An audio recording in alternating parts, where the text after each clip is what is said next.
everyone and welcome to another episode of The Jamie Hughes Show. My name as always is Jamie Hughes and today I want to talk to you guys about Star Wars The Last Jedi. We are mere days away from its release. Hopefully this bloody snow clears and I can actually get to the cinema to see it, but I am so excited. We are mere days away from hearing that big old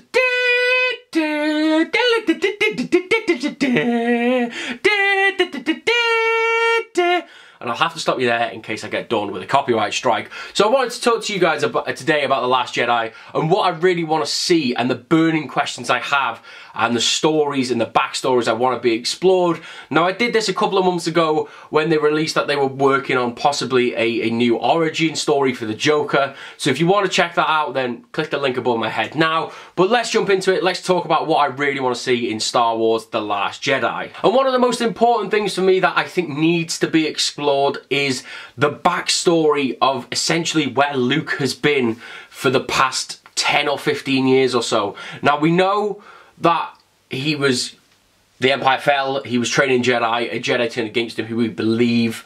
I don't think there's going to be much of a twist there. I think it's pretty obvious that's Kylo Ren.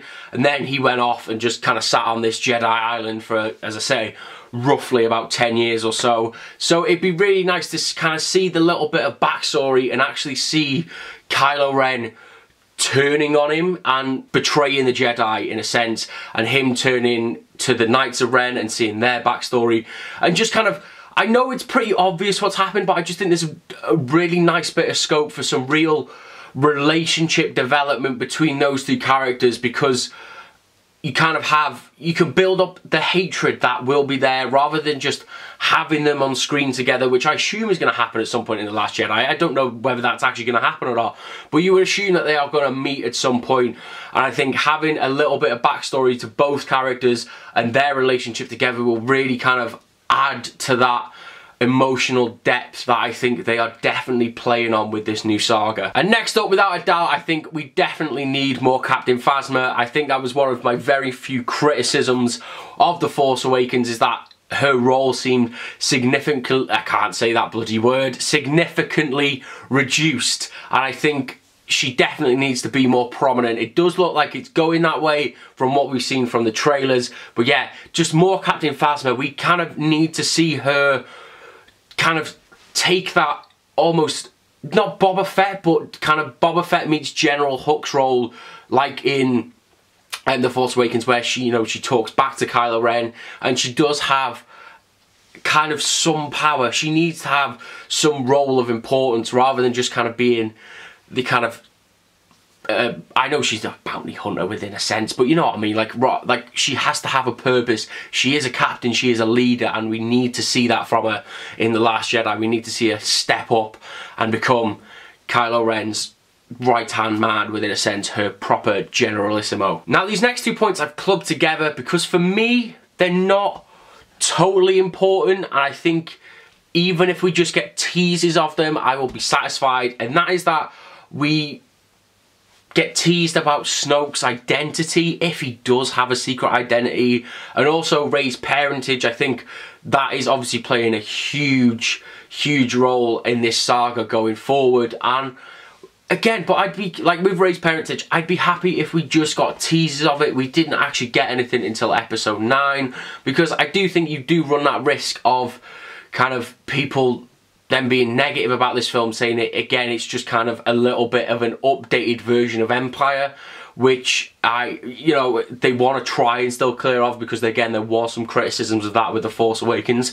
So I just think, yeah, just little bits of teasers here and there, nothing definitive. I think that would be a really cool thing, and again, it keeps people interested and it keeps people guessing going forward into episode 9. And again, really with Snoke, I think we just, again, we need more backstory from Snoke, I think. Whether he doesn't have a secret identity or not, or whether, you know, he has been hiding in the background, I do think that just needs to be cleared up a little bit, and I would like to see that more than Rey's parentage in this movie, because he was such an enigmatic figure in The Force Awakens. To have him in The Last Jedi and just kind of be there again and not get any real more depth from that, I think we definitely need more expansion on Snoke than we do on Rey and any other character for me in The Last Jedi. But one last point, one thing I really want to see, probably more than all the other points, even though I said all those points are important. But I think this one, for me, is that we really see a shift in tone for Star Wars, and we kind of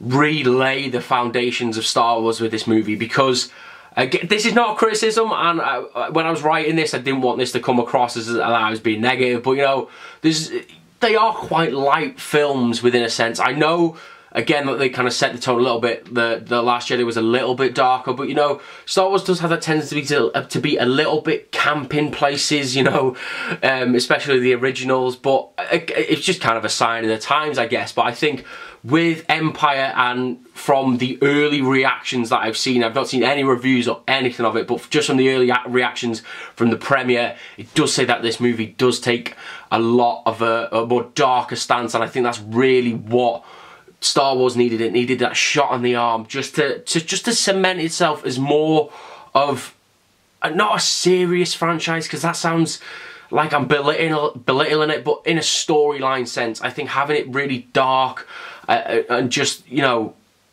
not depressing. I don't think it's like too depressing, because everybody loves Star Wars for the battles, but I think, you know, having darker tones with Rey, Snoke and Kylo Ren, I think that could really, really help The Last Jedi, and I hope that point made sense and I didn't waffle too much. And just finally, to wrap up, just a couple of little things I don't want to see in The Last Jedi, and one of those is they don't overuse the Porgs. Now, the Porgs are these cute little companions.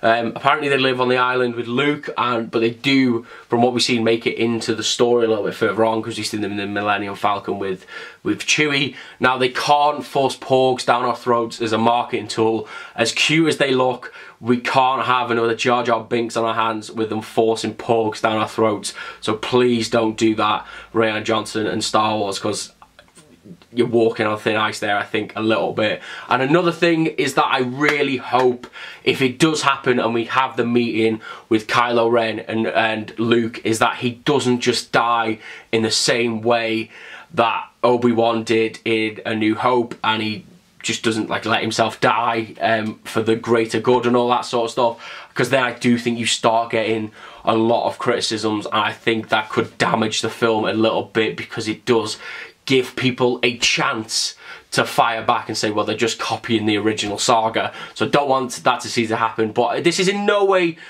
means a negative video. I'm so excited for Star Wars The Last Jedi. I cannot wait. I genuinely might be holding back the tears right at the end, because I don't think my body's ready for the little screen at the end that says "in love and memory of Carrie Fisher." I just think it's going to be a very tough watch for all the right reasons when it comes around. But I think we're going to have a really fun, dark and exciting movie. And just before I go, I want to ask you guys, what did you think of my points?